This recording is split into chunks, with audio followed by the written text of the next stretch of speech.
Bueno, ¿cómo están, queridos amigos? Seguimos acá en Palabras y Verdades. Enseguida vamos a establecer contacto con el doctor Alberto Buela. Es discípulo de Pierre Aubin, uno de los grandes, si no el más grande aristotélico del siglo XX, que se nos fue hace unos meses. Creo que en diciembre falleció Pierre Aubin, así que bueno, de acá también lo recordamos. Y obviamente Alberto Buela hizo la tesis de doctorado con Aubin. Así que bueno, se incorpora Marcelo Vera en la mesa. Marcelo. Buenas noches a todos. ¿Cómo te va, Marcelo? Bien, y también un gusto volverte a encontrar, Carlos. Sí, después de tanto tiempo, ¿no? Bueno, es que... bueno, ahora nos reúne Jonathan de nuevo. Bueno, esto se llama sinusía, que significa congregar, ¿no? Claro. Así que vamos a hablar con el doctor Buela, cuando tengamos contacto, vamos a hablar de la técnica como un nuevo régimen ontológico, como un nuevo orden ontológico. Yo le hago una pregunta, ¿qué significa la técnica? ¿Qué es la técnica?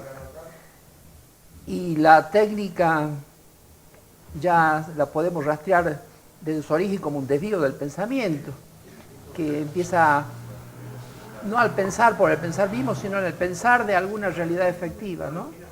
Llámese praxis, llámese poiesis. Ya ahí en el pensar empieza a aparecer la técnica. Aun cuando se presente como teoría, es teoría para. Pero el gran avance, la gran colonización, diría Heidegger, es la del siglo XX, por la aplicación de la ciencia y la tecnología a la vida del hombre. De manera que la ciencia y la técnica no son meros instrumentos neutros, tienen la capacidad de crear un ambiente, una atmósfera, de crear valores. Mario Bunge también falleció hace poco, ¿no? Doctor en física, en filosofía, habla de la ciencia y la técnica creadores de valores. Dice, cuidado, porque no son simples herramientas neutras, ellas crean valores. Dice, veamos la revolución industrial que ha pasado con ellos. Bueno, ellos generaron la atmósfera del proletariado, la atmósfera en que se gestó la división de clase y en la que pudo legitimarse la aparición del marxismo, ¿no? Y bueno, un nuevo orden mundial, la División Internacional del Trabajo, ¿no, Carlos? Correcto, eso lo que dice él es realmente cierto. Los positivistas tienen ese discurso, ¿no? Mucho de la ciencia, de la técnica. Ahora, Bunge, por ejemplo, para él una pseudociencia sería la economía. O sea, la economía vista desde la perspectiva del neoliberalismo. Entonces dice una pseudociencia porque todo está cerrado, es un cuerpo dogmático donde no se puede innovar. Pero bueno, es un tema hermoso de la ciencia y realmente el siglo XX es el siglo de las grandes tecnologías, pero también de las grandes catástrofes, como dice Eric Hobsbawm. Y el siglo XXI, bueno, estamos viendo ahora cuál es la catástrofe, es decir, un virus que viene, que destruye el neoliberalismo y que de una forma u otra hay un antes y un después del virus, del COVID-19. Y Heidegger dice, ya no vivimos en la Tierra porque la técnica ha devastado la Tierra. ¿Crees vos que hay una crítica al capitalismo y a la devastación que hace de la Tierra el capitalismo? Totalmente, inclusive el otro día leí un libro de un autor norteamericano que hablábamos que éramos semidioses y después llegué a la conclusión que no. Somos parte del equilibrio de un ecúmene que Dios ha creado y que cuando nos creemos semidioses somos los grandes contaminadores de todo. Claro. No somos semidioses, podemos acceder a la razón, pero de ahí creernos superiores al reino animal, hacer lo que uno quiera con la naturaleza o lo que fuera, yo creo que no. Ay, me hizo acordar a un libro de Max Scheler, muy bueno, ¿no? Que se llama El puesto del hombre en el cosmos, ¿no? Como diciendo, bueno, hay que ubicarlo al ser humano en el lugar justo, ¿no? Ni por encima, con la diosa razón, ni por debajo, ¿no? Como denigrar tampoco la dignidad humana, Marcelo. Claro, a Scheller le preocupaba rehabilitar un auténtico sentido del hombre, ¿no? En su valor, en su dignidad. Por eso el texto que tú citaste, Liminar, en la antropología filosófica, ¿no? Desde ahí hay todo, en la filosofía, todo un repensar el hombre para encontrar su sentido, su valor, su dignidad. Esto no se había hecho antes, sí se había hecho antes, pero siempre incidentalmente, siempre como apartado de alguna teoría. Bueno, con Max Scheler hay una rama nueva en la filosofía que piensa al hombre, busca el sentido del hombre, y bueno, eso es un mérito de él, y es una línea de reflexión que hay que continuar, ¿no? La de Max Scheler en particular y en general la antropología. Dicen que con Max Scheler habría surgido la antropología filosófica como una disciplina específica, ¿no? Distinta, por ejemplo, a la metafísica, a la ética. Exactamente, quizá Carlos puede ayudar. Ya en el siglo XIX había estudios sobre el hombre, pero era más bien de antropología cultural, del hombre en cuanto sujeto de cultura, por la sociología. O un apartado de la ética, ¿no? O un apartado de la sociología. Sí, es siempre un apartado, era siempre un apartado, y su tratamiento era incidental. Con Max Scheler no, surgió. No, eso es un común, un lugar común, afirmar que con Max Scheler ya podemos hablar en adelante del desarrollo de la antropología filosófica, ¿no? Con distintas líneas, ya no es Max Scheler la única línea, hay distintas líneas, pero ya no se piensa al hombre en vistas de la política como en Platón y en Aristóteles, o en vistas a la ética, o en vistas a la estética, o en vistas a la nociología, o en vistas a la epistemología, sino al hombre en sí mismo. Sí, el hombre como tema, como objeto material de la filosofía. Sí, el hombre como tema, como preocupación, como cuidado, y llamativamente, desde Kant hasta el presente, cuando se hace la valorización de la dignidad del hombre, el hombre no es cosa, no tiene precio, tiene dignidad, no es instrumento, no es medio, es fin en sí mismo. Nos encontramos a esta altura de que el hombre ha devenido en cosa, se objetivizó, es instrumento, es herramienta, es medio. Es una vida disponible, en su gestación es disponible al deseo de la madre, en su término de madurez en la vida es disponible a si la familia lo siente o no una carga, si no lo auxilian para que sobrelleve. Bueno, el mismo sistema lo mercantiliza, ¿no? Lo cosifica al hombre, ¿no? Marx va a hablar de la alienación del hombre por el hombre, ¿no, Carlos? Sí, él habla de la alienación del hombre por el hombre y evidentemente pretende desalienarlo. Lo único que lo desaliena es la sociedad sin clases, la sociedad comunista, pero no sabemos, para él su filosofía era algo inevitable. Y yo, que sé muy poco de filosofía, sé que no hay nada inevitable en la historia. Lo único que es inevitable en la historia es el azar y la muerte. Claro. Después no hay nada más. Porque la historia es lo que es, no lo que uno quiere que sea. O sea, vos no podés No hay encajar. profetas de la historia. No existe un profeta de la historia. O sea, un profeta del materialismo, un profeta de cómo es el final, de una filosofía de la historia que te lleve a adivinar o a plantear cómo es el fin, nadie lo sabe. Claro. No, bueno, en definitiva, la historia no marcha hacia un lugar definitivo de una manera lineal, sino que tiene corsi et recorsi, ¿no? Avance y retroceso. Claro, lo que decía Vico, hay momentos en que la humanidad se debate entre el humanismo y la barbarie, avanzamos hacia el humanismo, pero hay momentos que retrocedemos a la barbarie, lo que decía Erich Fromm, como que en el siglo XX, con toda la técnica, con toda la sabiduría que ha acumulado el hombre, cómo es que tengamos que volver a la destrucción masiva de la unidad como las primeras épocas del troglodita, eso lo decía Erich Fromm. Entonces, bueno, hay un corso y un recorso. Yo creo que la humanidad se va mejorando, lenta y sistemáticamente, pero no podemos profetizar esto es lo único, este es el único camino, si no estaríamos al frente de una profesión de fe, bueno, una religión de tipo material que no encajaría con la vida misma. Pero bueno, Fukuyama ya trató de declarar, ¿no? The end of history, el fin de la historia, ¿no? Claro, Fukuyama habla del fin de la historia, pero lo refuta Joseph Fontana. La historia después del fin de la historia. La historia después del fin de la historia, cuando se da cuenta después de las Torres Gemelas que ese neoliberalismo realmente que parecía el fin de la humanidad no lo es. No lo es. Y no se globalizó tanto. Claro, y ahora con el COVID-19 el neoliberalismo está en jaque mate.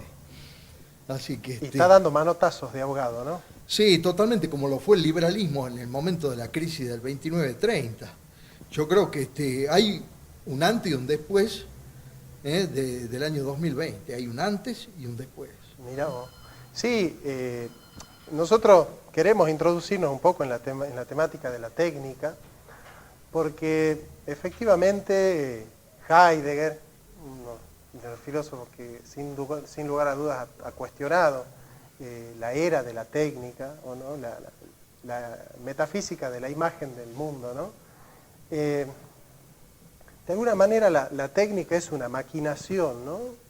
Heidegger dice, la técnica surge de la ortótex de Platón, ¿no? Que es la corrección a la representación, ¿no?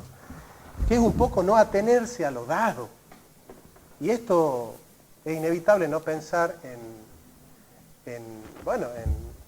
non-serviam, ¿no? De la teología. No sé si ya tenemos la comunicación con el doctor Vuela. Buenas noches, doctor. Yo te escucho. Hola, doctor, ¿cómo estás? Bien, por fin nos comunicamos. Por fin nos comunicamos. Un gusto recibirte, querido Alberto. Me acompañan Marcelo Vera a mi derecha y Carlos Uriburu a mi izquierda. Yo no los veo a ustedes, ¿eh?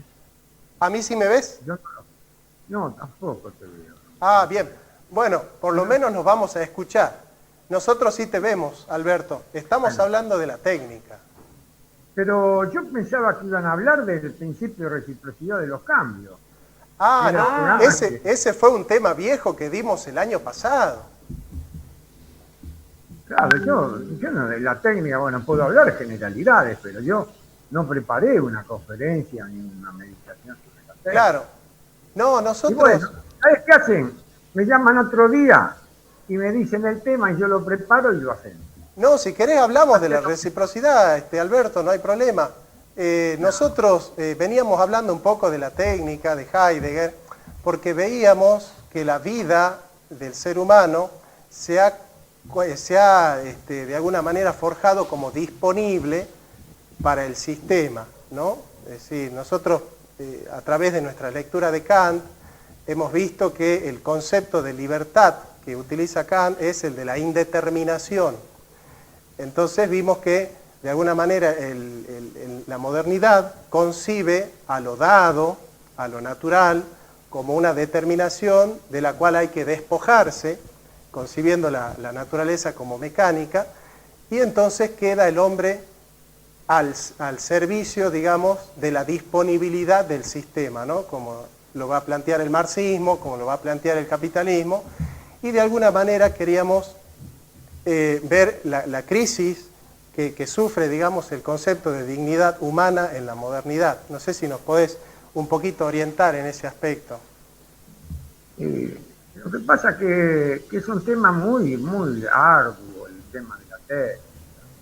Es un tema muy arduo. Está el Junger, el hermano de Junger, George Junger, que escriben sobre este tema.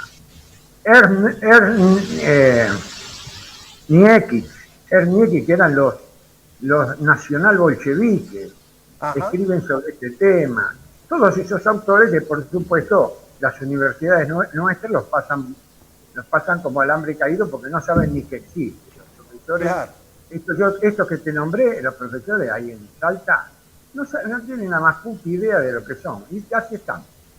Entonces, no sé, a mí me parece que, aparte del tema de la técnica, es un tema ambivalente, porque por un lado seguramente libera al hombre del esfuerzo meramente humano, porque la técnica le da al hombre instrumentos para trabajar sobre la realidad. Claro. Y por otra parte lo aliena. Y bueno, estos son los dos rasgos. Hay autores que les parece que la técnica es extraordinaria y otros autores no tanto. Yo no tengo más que decir. Claro, vos sabés que, bueno, nosotros hemos visto, en algún momento vos mencionaste a Del Noche, que él habla justamente de esta idea de que en la modernidad proliferan los medios, pero estamos confundidos en los fines, ¿no? Como que Lógico, se ha perdido lógico. en la edad moderna la causa final. Y sí, porque ya el hombre es un gran erudito en medios. Hoy el hombre contemporáneo, el sujeto contemporáneo, es un gran erudito en medios, pero carece de la claridad de fin. Y entonces hace las cosas que hace. Y esto es una falla antropológica. Es una falla antropológica. Del Noche se dio cuenta, obviamente, hay muchos autores que se han dado cuenta, pero es una falla antropológica. Hay un error en la concepción del hombre, el mundo y sus problemas. Claro. Alberto, con respecto al tema de la reciprocidad, nosotros sabemos que un ente, para poder ser considerado como un ente, una mercancía, digamos, de alguna manera, tiene el valor de ser útil y tiene que ser, además de ser útil, ser escaso, ¿no? Y claro, evidentemente la economía liberal ha sostenido que la única regla que de alguna manera le coloca valor a las mercancías es la ley de la oferta y la demanda. Sin embargo, Exacto. nosotros tenemos muy bien que hay otra ley que es la reciprocidad en los términos de intercambio. Es decir, la ley de la oferta y la demanda no resuelve por sí misma No. la justicia en el intercambio. Exacto. Exacto, porque así mientras tanto en la justicia distributiva como en la conmutativa, el acto de justicia aparece representado verticalmente por la acción del juez. En la justicia recíproca, que se aplica al principio de reciprocidad, el acto de justicia es horizontal, lo realizan las partes interesadas y lo realizan aquellas que intercambian, ¿no? Es muy interesante distinguir esto, porque si no, nosotros, en mi experiencia con economistas, con muchos economistas del campo nacional, como por ejemplo este hombre, el hijo del embajador, Eric Caicando, un gran economista. Le dije un día, le digo, Eric, ¿qué tal? ¿Cómo ves? No, dice, la economía no se ocupa del tema moral. No. El principio de reciprocidad de reciprocidad de los cambios se aplica de forma tal que morigera el principio de oferta y demanda. Si morigera el principio de oferta y demanda, quiere decir que cumple una función social importantísima.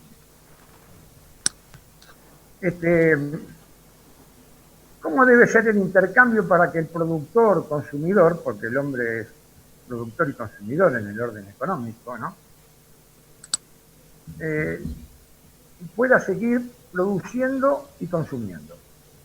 El cambio debe realizarse de manera tal que al final del mismo, tanto el productor como el consumidor, tanto el que vende como el que compra, tanto el que vende como el que compra, incrementando, disminuyendo lo que tenían antes de empezar la transacción. Es decir, el principio de reciprocidad de los cambios no es un principio moral. El principio de reciprocidad de los cambios es un principio económico. Y esto Aristóteles se encargó de decirlo perfectamente. Yo te voy a buscar ahora la frase en la Ética Nicomaquea, para que la encuentre, porque vale la pena. En Aristóteles esto se llama la justicia sinalagmática, ¿no es así, Alberto? Algunos lo traducen así porque no saben cómo traducirla. Pero bueno, no es así, no es tan así. Ah, ¿no? Bien. Pero, a ver si lo puedo encontrar. La reciprocidad de los cambios debe ser según la proporción y no según la igualdad aritmética. Mirá vos, con esto tenés todo. Lo dice Aristóteles. En las relaciones entre los hombres no hay que tener en cuenta la igualdad aritmética. Hay que tener en cuenta la igualdad proporcional. Esto es lo que logra introducir el principio de reciprocidad de los cambios. Al introducir la igualdad proporcional, nosotros, como dijo alguna vez Jauretche, la economía es demasiado importante para dejarla en manos de los economistas. Y tiene que haber un pensamiento filosófico detrás. No es que la economía es para los economistas y nada más. Yo en un trabajo que se llamó Notas sobre el peronismo, que tuve casualmente el libro de los de Patria de Perón, la capitalización del pueblo y la morigeración de la ley de la oferta y la demanda del capitalismo salvaje, por la vieja ley griega de reciprocidad de los cambios. Perón, esto lo dice Perón, según la cual, luego de un trueque comercial justo, las dos partes deben quedar en posiciones medianamente equivalentes de las que tenían antes de dicho trato comercial, y no una empobrecida y la otra enriquecida a costa de la primera. Este principio no es estudiado, yo no conozco que hayan hecho trabajos sobre reciprocidad de los cambios. Por eso me llamó la atención que ustedes hayan trabajado esto, porque es un signo de que, bueno, algún interés tienen en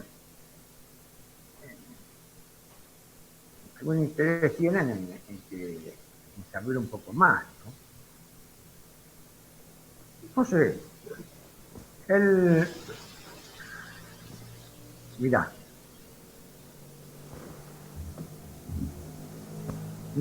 lo que decía un economista también que fue sacerdote, el padre Mendiel. ¿Cómo no? La violación de la ley de reciprocidad de los cambios produce en lo internacional la acumulación de riquezas en el centro y el empobrecimiento correlativo de la periferia.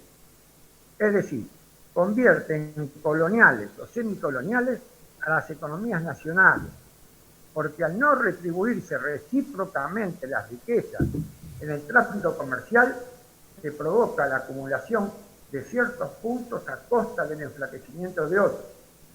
Y así resulta que el efecto consustancial al capitalismo liberal de concentrar las riquezas en manos de una oligarquía multimillonaria a costa del despojo operado contra el resto de los productores y trabajadores se traduce en el campo internacional por el poderío de la nación más fuerte que opera a manera de bomba asfixiante y atrae hacia sí las riquezas de los débiles. Lo que significó Inglaterra en el siglo XIX y parte del XX lo desempeña hoy los Estados Unidos. Es decir, si nosotros tomamos en cuenta el principio de reciprocidad de los cambios y buscamos a través de las secretarías de comercio, a través de los productores, de las cooperativas, ¿qué buscamos? La reciprocidad de los cambios, es decir, que las cosas se hagan, se comercialicen en el lugar que ellos las realizan de la manera más o menos proporcional.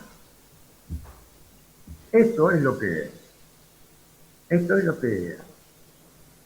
encierra el principio de reciprocidad de los cambios. A mí me vino al pelo esto porque yo el año pasado di esta conferencia en el Instituto INFIP, Instituto de Filosofía Práctica de Buenos Aires, y esta conferencia se llamaba Principio de Reciprocidad de los Cambios. Pero ya había escrito sobre esto hacía 45 años un artículo sobre el principio de reciprocidad. Y mil novos subsoles. No pasa, escrito 3, 4, 5 veces. No logré mover el tacómetro. No logré mover. No sé. Es algo que la filosofía tendría que preguntar. Pero bueno, profesor, ¿me está escuchando? Le habla Marcelo. Ah, bueno. Quería decirle que el principio de reciprocidad de los cambios está también en la enseñanza social, eclesial, ¿no? Y también está por citar una encíclica, porque hay muchísimas, la Populorum Progressio, donde Pablo VI dice la regla de oro, y se está refiriendo al libre intercambio, no puede mantenerse en el plano internacional, porque parece de justicia cuando dos naciones son iguales que pudiesen competir, pero cuando se trata de una nación desarrollada respecto a una subdesarrollada, no es posible la competencia y entonces necesitamos que aparezcan nuevos criterios, dice, de mutualidad, de reciprocidad, de solidaridad. Creo que hay un fuerte aval ahí, y esto lo ha continuado el Papa Francisco, así que está como semilla para ser trabajado, ¿no?, por los economistas, los políticos, los filósofos. Claro. Yo le quería hacer una pregunta, usted ha tratado el tema, y es quién es, aparte del propio agente económico, porque si yo voy al intercambio, yo voy a cuidar que el intercambio sea recíproco, aparte del propio agente económico, ¿qué otros agentes se pueden señalar como que cuidan o deben cuidar la mutualidad, la reciprocidad en los intercambios económicos? Bueno, esto es el principio de reciprocidad de los cambios es una ley de la economía y hay que se tiene que manejar en esos términos. Si no le damos la razón a tipos como Eric Calcaño, donde dice, no, bueno, la economía no se ocupa del tema moral. Yo no planteo el tema como tema moral, no, lo planteo como un tema real y un tema que lo beneficia. Mirá, Karl Polanski, que es el economista socialista del Papa Francisco, dice textualmente, la famosa distinción entre economía propiamente dicha y adquisición de dinero prematística es la indicación más profética que se haya hecho nunca en el campo de la ciencia social. Mirá qué interesante. En el campo de las ciencias sociales, él analiza el tema de economía propiamente dicha y la crematística o la manera de producir dinero por dinero, ¿no? La corrupción de la economía moderna consiste en considerar sus fines como idénticos a la crematística, ignorando que el fin de la primera, la economía, consiste en enseñar a usar los bienes, mientras que la segunda se limita a adquirirlos. La economía quedó reducida a la crematística ilegítima de adquisición infinita de bienes, que terminó plasmándose en el imperialismo internacional del dinero, que rige hoy los destinos de las naciones y los pueblos. ¿Qué te parece? Esto es lo que yo veo, ¿no? Los gobiernos tienen instrumentos para llevarlas adelante, incluso los gobiernos sociales, incluso los gobiernos municipales, pero claro, no se ocupa. Nosotros estamos haciendo la plancha.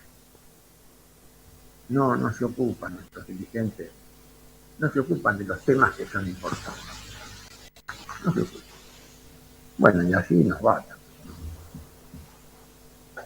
Me voy a buscar un vaso de agua si a ustedes no les molesta. No, doctor, tranquilo.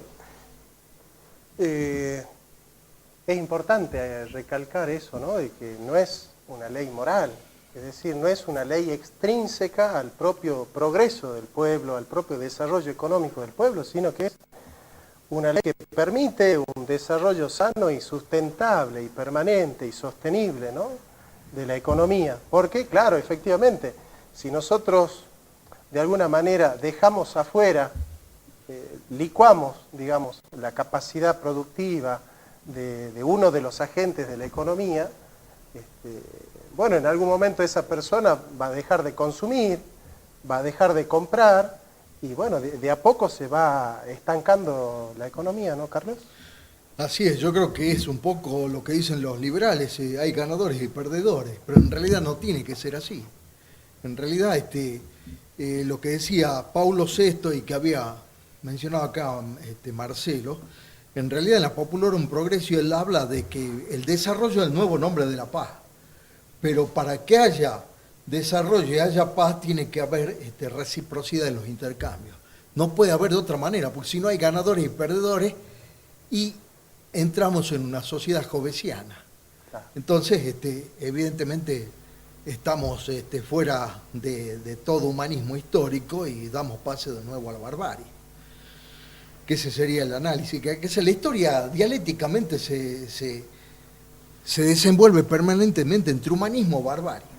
No quedan otras cosas.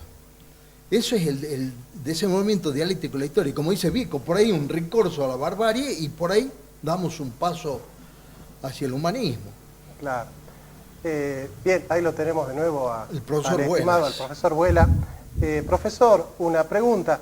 Estamos recalcando la importancia de rescatar el principio de reciprocidad como un principio económico, es decir, yo recuerdo que un tal ministro Borda había creado una ley que de alguna manera postergaba o anulaba, no sé si nos escucha el doctor. Vamos a ver si recuperamos la conexión. El ministro Borda había creado unas leyes que de alguna manera anulaban el contrato por el vicio de lesión y el vicio de imprevisibilidad en el intercambio, ¿no? Por ejemplo, si de alguna manera uno en el intercambio abusa porque una persona está muy necesitada o porque está incapacitada de poder evaluar o valorar lo que me está vendiendo, me lo vende a un precio totalmente desproporcionado con su valor, bueno, queda viciado el contrato, ¿no?, por el vicio de que estoy lesionando su integridad económica. O el vicio de imprevisibilidad, es decir, nosotros firmamos un contrato, pero no tenemos en cuenta los avatares de la inflación, de la devaluación, etcétera, etcétera, etcétera. Bueno, también ese contrato puede ser revisado, ¿no, Carlos?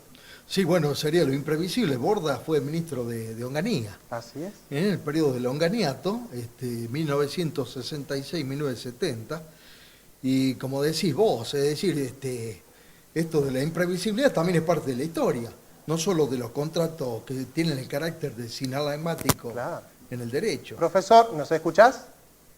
Sí, perfectamente. Bien, te queríamos preguntar, bueno, si conoces la ley Lerdo del ministro Borda, que de alguna manera lo que hace es revisar los contratos que están viciados por lesión o por imprevisibilidad. No la conozco, pero yo sé que Borda fue un gran jurista, ¿no? Claro.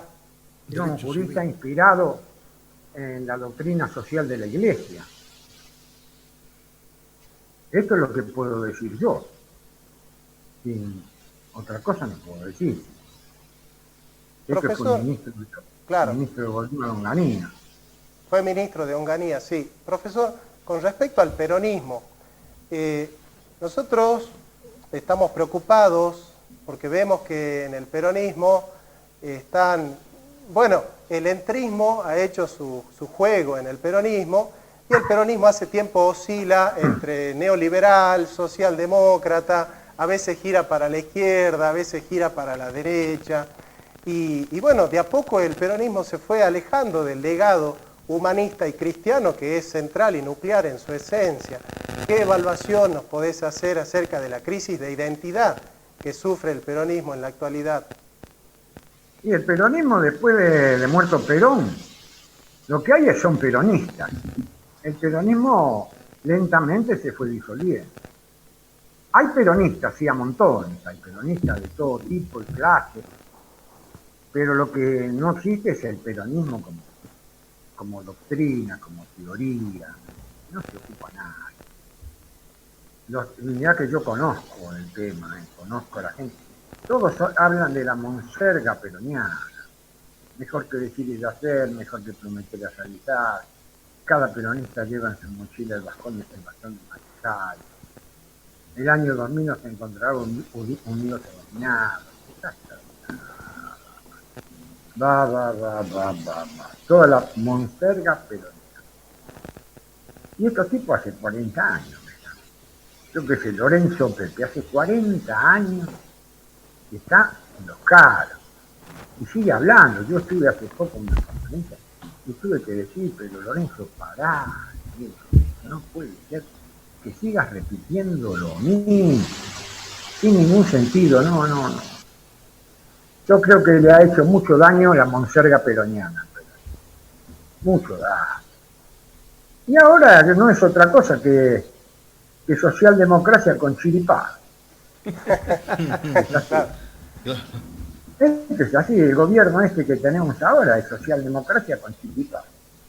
Tienen algunos rasgos criollitos, algunas cosas, pero no, yo no gasto una moneda, no gasto una neurona. Sobre esto ya he escrito muchos libros, y no escribo más, no quiero escribir más, no quiero que me publiquen más. Ya está.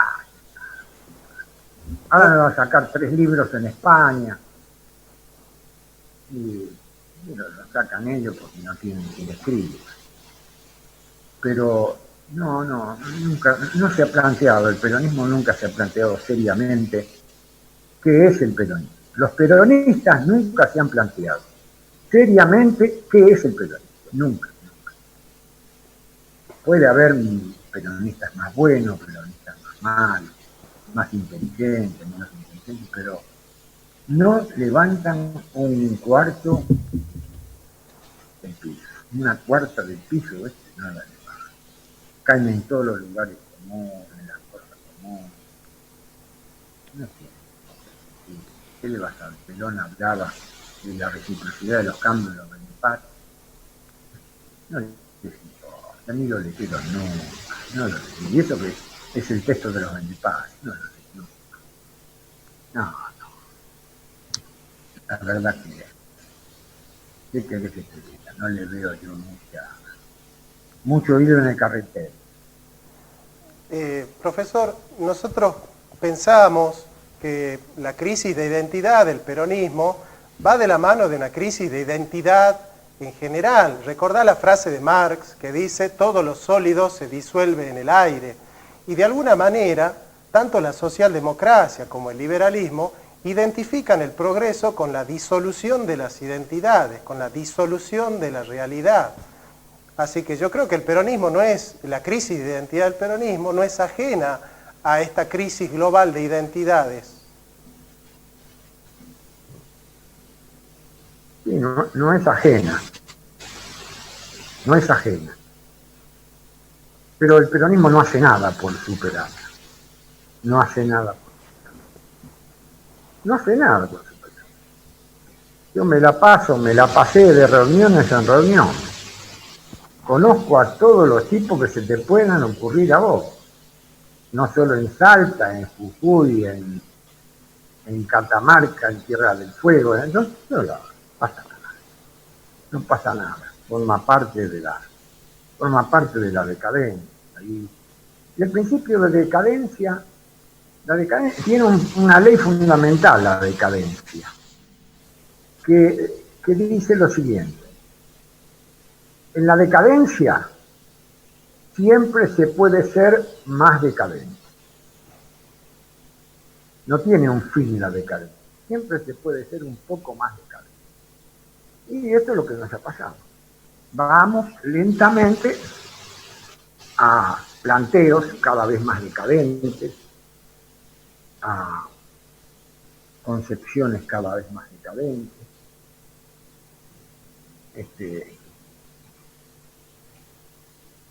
Y esto es así. Esto es así. Por eso hacer un programa por la radio y todo esto me parece bien, que si alguno escucha. Si alguno escucha. Probablemente a lo mejor no escucha nada.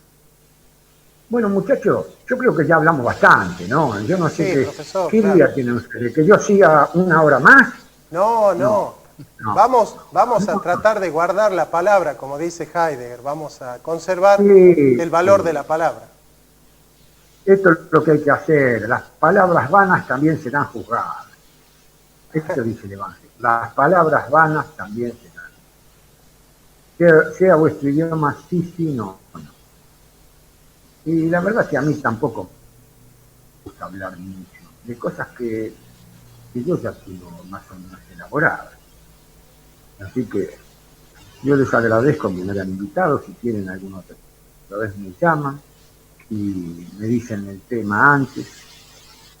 Y bueno, que les vaya muy bien. Gracias, profesor. Y bueno, la verdad gracias, profesor. Muchas gracias, profesor.